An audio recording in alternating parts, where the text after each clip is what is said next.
व्यासप्रोक्तं सूर्यहृदयस्तोत्रम्।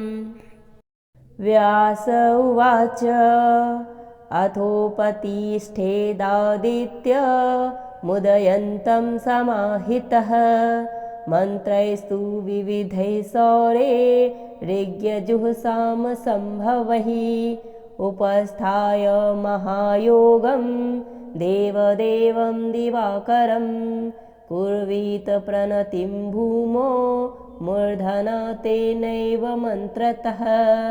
ॐ अंखधूताय च शान्ताय कारणत्रयहेतवे निवेदयामि चात्मानं नमस्ते ज्ञानरूपिणे नमस्ते घृणिने तुभ्यं सूर्याय ब्रह्मरूपिणे त्वमेव ब्रह्म परमापो ज्योतिरसोऽमृतम् भूर्भुवः स्वस्वत्वमोङ्कारः सर्वरुद्रः सनातनः पुरुषः सन्महोऽन्तस्थं प्रणमामि कपर्दिनं त्वमेव विश्वं बहुधा जातयज्जायते च यत् नमो रुद्राय सूर्याय त्वामहं शरणं गतः प्रचेतसे नमस्तुभ्यं नमोऽमि ढुष्टमायते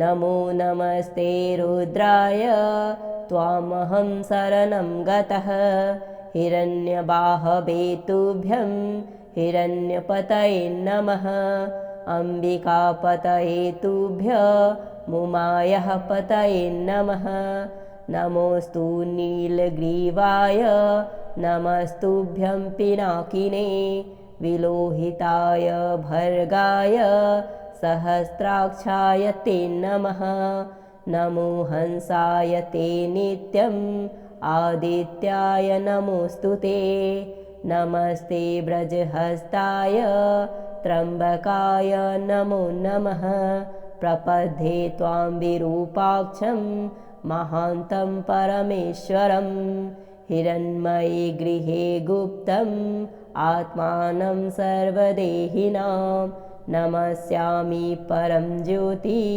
ब्रह्माणं त्वां परां गतिं विश्वं पशुपतिं भीमं नरनारीशरीरिणं नमः सूर्याय रुद्राय भास्वते परमेष्ठिने उग्राय सर्वभक्ष्याय त्वां प्रपद्ये सदैव हि एतद्वै सूर्यहृदयं जपत्वास्तवमनुत्तमं प्रातःकालेऽथ मध्याह्ने नमस्कुर्याद्दिवाकरम् इदं पुत्राय शिष्याय धार्मिकाय द्विजातये प्रदेयं सूर्यहृदयं ब्रह्मणा तु प्रदर्शितं सर्वपापप्रशमनं वेदसारसमुद्भवं ब्राह्मणानां हितं पुण्यं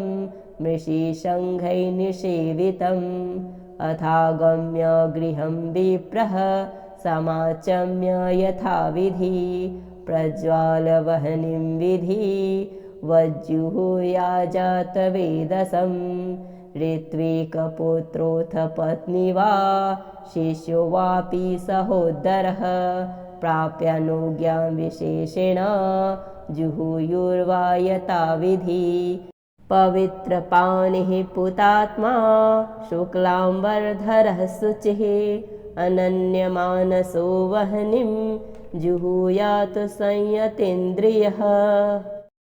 व्यास उवाच अथोपतिष्ठेदादित्य मुदयन्तं समाहितः मन्त्रैस्तु विविधैः सौरे ऋग्यजुः सम्भवैः उपस्थाय महायोगं देवदेवं दिवाकरं कुर्वीत प्रणतिं भूमो मूर्धना तेनैव मन्त्रतः।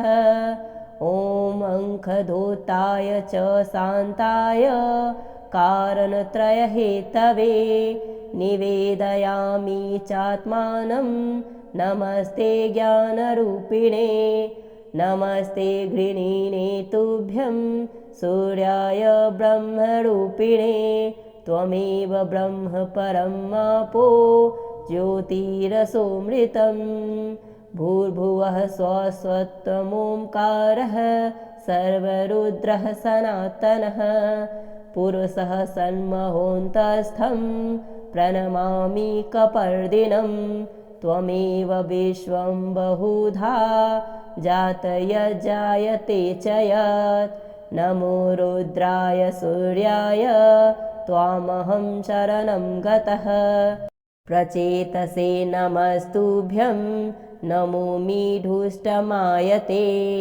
नमो नमस्ते रुद्राय त्वामहं शरणं गतः हिरण्यबाहवे तुभ्यं हिरण्यपतये नमः अम्बिकापतये तुभ्य मुमायः पतये नमः नमोऽस्तु नीलग्रीवाय नमस्तुभ्यं पिनाकिने विलोहिताय भर्गाय सहस्राक्षाय ते नमः नमो हंसाय ते नित्यम् आदित्याय नमोऽस्तु ते नमस्ते व्रजहस्ताय त्र्यम्बकाय नमो नमः प्रपद्ये त्वां विरूपाक्षं महान्तं परमेश्वरं हिरण्मये गृहे गुप्तम् आत्मानं सर्वदेहिनां नमस्यामि परं ज्योति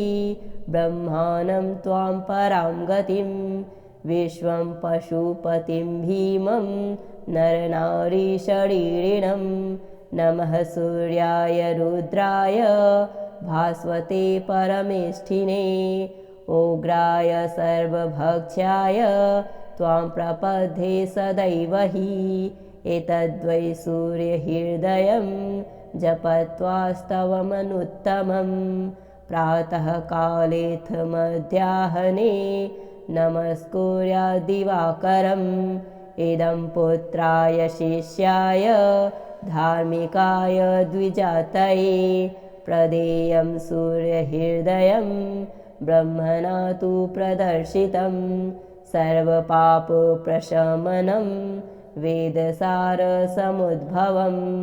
ब्राह्मणानां हितं पुण्यं मृषिशङ्खैर्निषेवितम् अथागम्य गृहं विप्रः समाचम्य यथाविधि प्रज्वालवह्निं विधि वज्जुहुयाजातवेदसं ऋत्विकपुत्रोऽथ पत्नी वा शिष्यो वापि सहोदरः प्राप्यानुज्ञां विशेषेण जुहुयुर्वा यथाविधि पवित्रपाणिः पुतात्मा शुक्लाम्बरधरः शुचिः अनन्यमानसो वह्निं जुहुयात् संयतेन्द्रियः व्यास उवाच अथोपतिष्ठेदादित्य मुदयन्तं समाहितः मन्त्रैस्तु विविधैः सौरे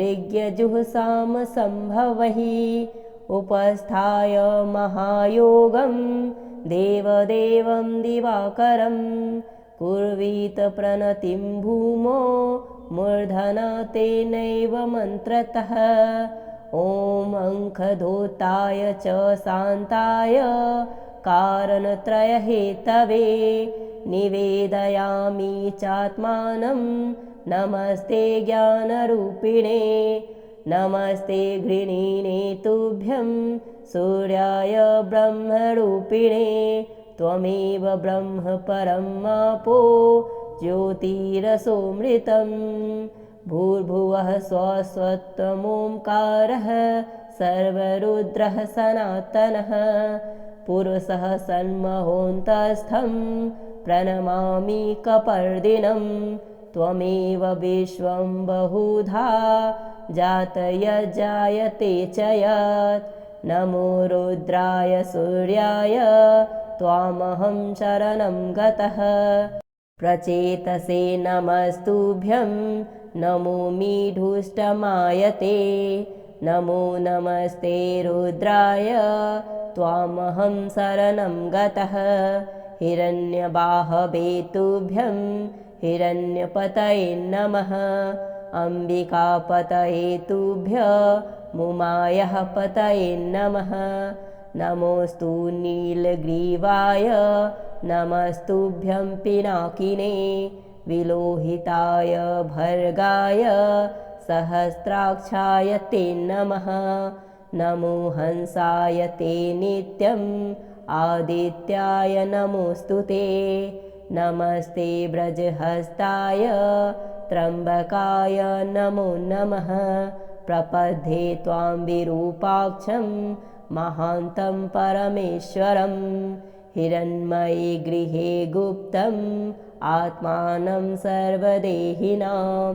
नमस्यामि परं ज्योति ब्रह्माणं त्वां परां गतिं। विश्वं पशुपतिं भीमं नरनारीशरीरिणं। नमः सूर्याय रुद्राय भास्वते परमेष्ठिने। उग्राय सर्वभक्ष्याय त्वां प्रपद्ये सदैव हि। एतद्वै सूर्यहृदयं जपत्वास्तवमनुत्तमं। प्रातःकालेऽथ मध्याह्ने नमस्कुर्याद्दिवाकरम्। इदं पुत्राय शिष्याय धार्मिकाय द्विजातये। प्रदेयं सूर्यहृदयं ब्रह्मणा तु प्रदर्शितं। सर्वपापप्रशमनं वेदसारसमुद्भवं। ब्राह्मणानां हितं पुण्यं मृषिसङ्घैर्निषेवितम्।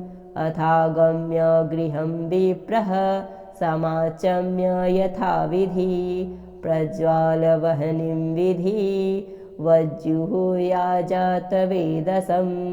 ऋत्विकपुत्रोऽथ पत्नी वा शिष्यो वापि सहोदरः।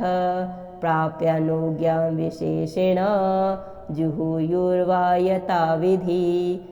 पवित्रपाणिः पुतात्मा शुक्लाम्बरधरः शुचिः।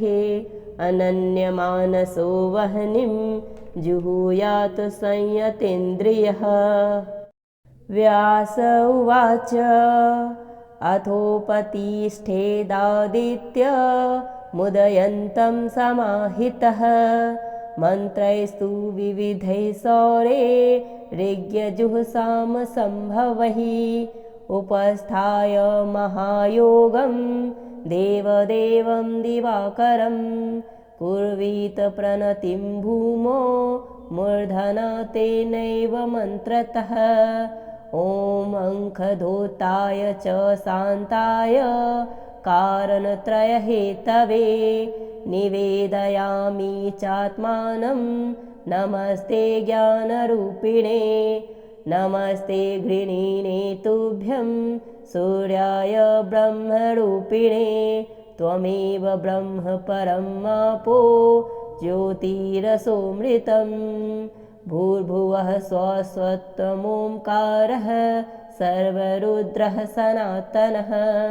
पुरुषः सन्महोऽन्तस्थं प्रणमामि कपर्दिनं। त्वमेव विश्वं बहुधा जातयज्जायते च यत्। नमो रुद्राय सूर्याय त्वामहं शरणं गतः।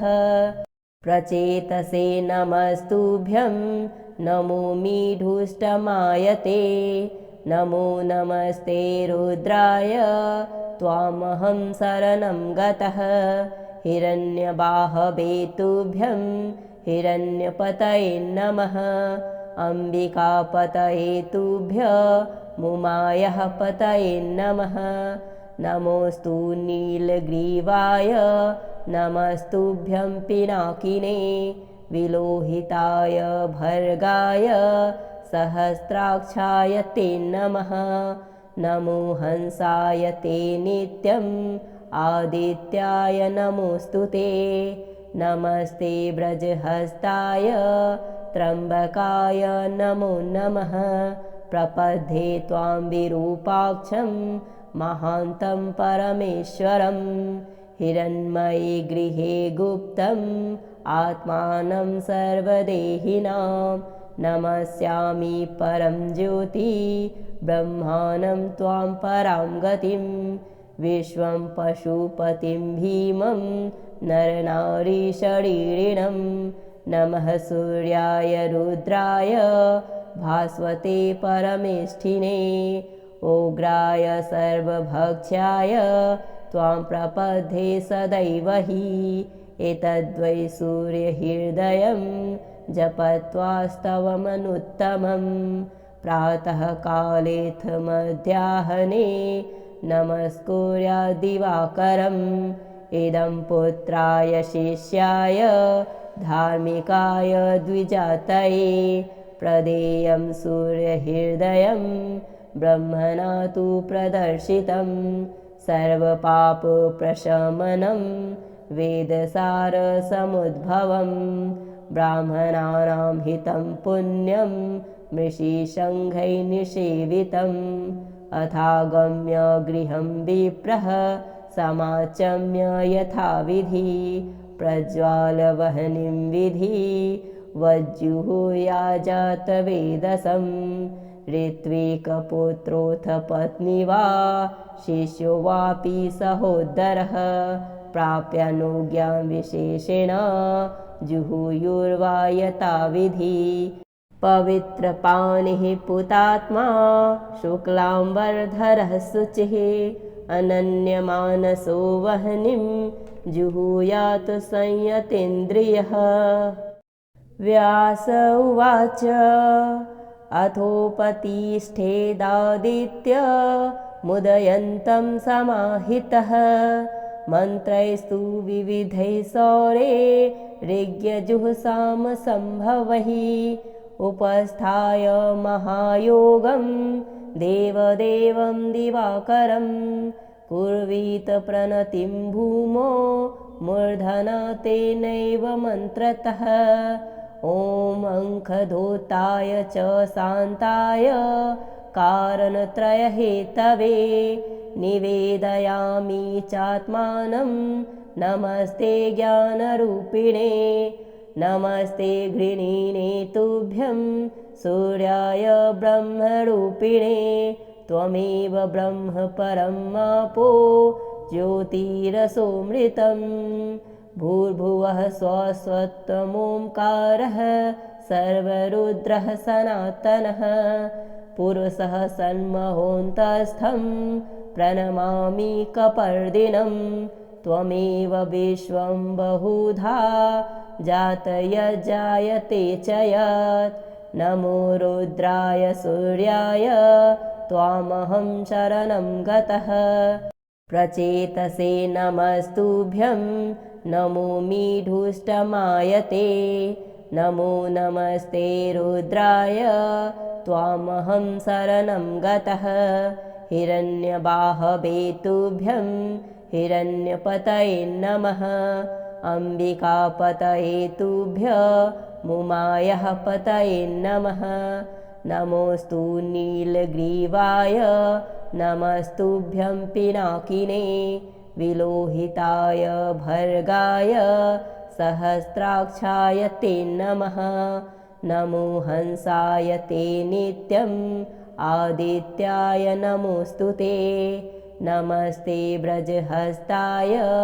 त्र्यम्बकाय नमो नमः प्रपद्ये त्वां विरूपाक्षं महान्तं परमेश्वरं हिरण्मयी गृहे गुप्तम् आत्मानं सर्वदेहिनां नमस्यामि परं ज्योति ब्रह्माणं त्वां परां गतिं विश्वं पशुपतिं भीमं नरनारीशरीरिणं नमः सूर्याय रुद्राय भास्वते परमेष्ठिने उग्राय सर्वभक्ष्याय त्वां प्रपद्ये सदैव हि एतद्वै सूर्यहृदयं जपत्वास्तवमनुत्तमं प्रातःकालेऽथ मध्याह्ने नमस्कुर्याद्दिवाकरम् इदं पुत्राय शिष्याय धार्मिकाय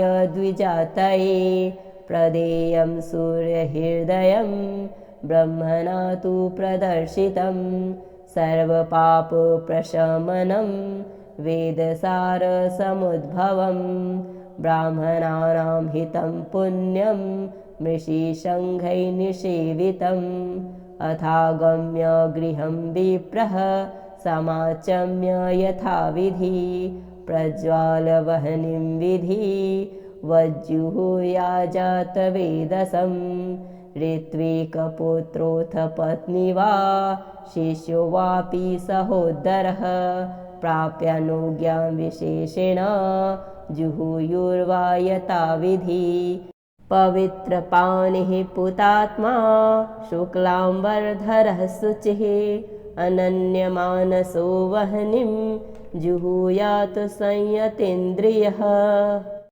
व्यास उवाच अथोपतिष्ठेदादित्य मुदयन्तं समाहितः मन्त्रैस्तु विविधैः सौरे ऋग्यजुःसामसम्भवैः उपस्थाय महायोगं देवदेवं दिवाकरं कुर्वीत प्रणतिं भूमो मूर्धना तेनैव मन्त्रतः ॐ अंखधोताय च शान्ताय कारणत्रयहेतवे निवेदयामि चात्मानं नमस्ते ज्ञानरूपिणे नमस्ते घृणिने तुभ्यं सूर्याय ब्रह्मरूपिणे त्वमेव ब्रह्म परमापो ज्योतिरसोऽमृतं भूर्भुवः स्वस्वत्वमोङ्कारः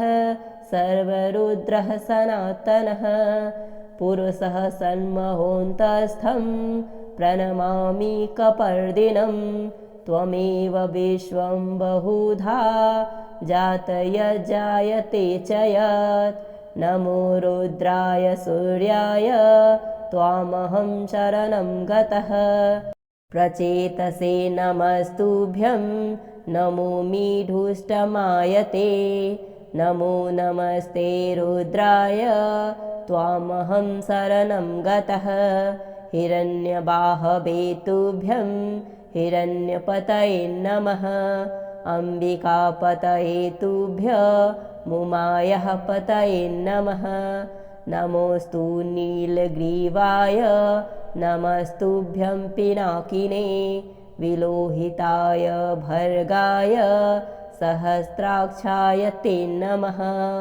नमो हंसाय ते नित्यम् आदित्याय नमोऽस्तु ते नमस्ते व्रजहस्ताय त्र्यम्बकाय नमो नमः प्रपद्ये त्वां विरूपाक्षं महान्तं परमेश्वरं हिरण्मयी गृहे गुप्तम् आत्मानं सर्वदेहिनां नमस्यामि परं ज्योति ब्रह्माणं त्वां परां गतिं विश्वं पशुपतिं भीमं नरनारीशरीरिणं नमः सूर्याय रुद्राय भास्वते परमेष्ठिने उग्राय सर्वभक्ष्याय त्वां प्रपद्ये सदैव हि एतद्वै सूर्यहृदयं जपत्वास्तवमनुत्तमं प्रातःकालेऽथ मध्याह्ने नमस्कुर्याद्दिवाकरम् इदं पुत्राय शिष्याय धार्मिकाय द्विजातये प्रदेयं सूर्यहृदयं ब्रह्मणा तु प्रदर्शितं सर्वपापप्रशमनं वेदसारसमुद्भवं ब्राह्मणानां हितं पुण्यं मृषिशङ्खैर्निषेवितम् अथागम्य गृहं विप्रः समाचम्य यथाविधि प्रज्वालवह्निं विधि वज्जुहुयाजातवेदसं ऋत्विकपुत्रोऽथ पत्नी वा शिष्यो वापि सहोदरः प्राप्यानुज्ञां विशेषेण जुहुयुर्वा यथाविधि पवित्रपाणिः पुतात्मा शुक्लाम्बरधरः शुचिः अनन्यमानसो वह्निं जुहुयात् संयतेन्द्रियः।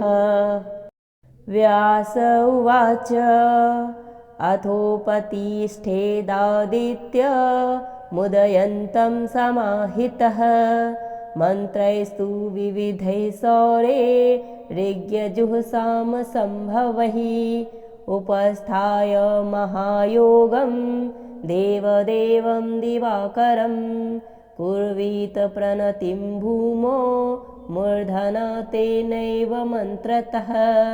ॐ अंखधूताय च शान्ताय कारणत्रयहेतवे निवेदयामि चात्मानं नमस्ते ज्ञानरूपिणे नमस्ते घृणिने तुभ्यं सूर्याय ब्रह्मरूपिणे त्वमेव ब्रह्म परमापो ज्योतिरसोऽमृतं भूर्भुवः स्वस्वत्वमोङ्कारः सर्वरुद्रः सनातनः पुरुषः सन्महोऽन्तस्थं प्रणमामि कपर्दिनं त्वमेव विश्वं बहुधा जातयज्जायते च यत् नमो रुद्राय सूर्याय त्वामहं शरणं गतः प्रचेतसे नमस्तुभ्यं नमोऽमि धुष्टमायते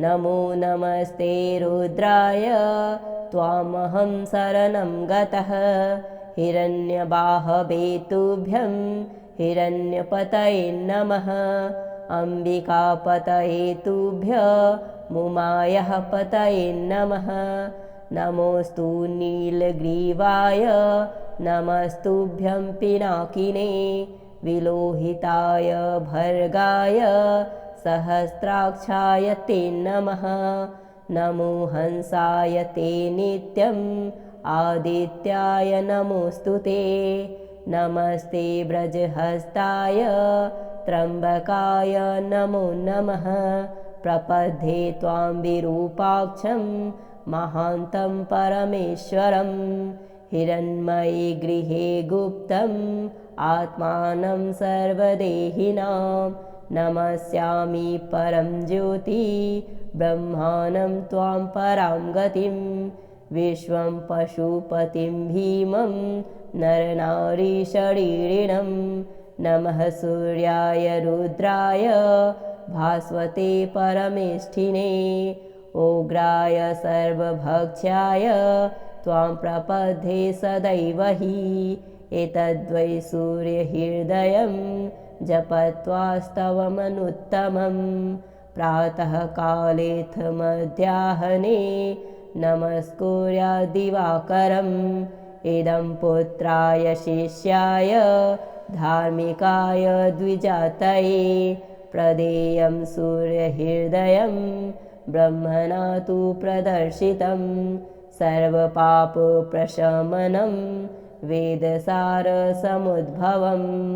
ब्राह्मणानां हितं पुण्यं मृषिशङ्खैर्निषेवितम् अथागम्य गृहं विप्रः समाचम्य यथाविधि प्रज्वालवह्निं विधि वज्जुहुयाजातवेदसं ऋत्विकपुत्रोऽथ पत्नी वा शिष्यो वापि सहोदरः प्राप्यानुज्ञां विशेषेण जुहुयुर्वा यथाविधि पवित्रपाणिः पुतात्मा शुक्लाम्बरधरः शुचिः अनन्यमानसो वह्निं जुहुयात् संयतेन्द्रियः।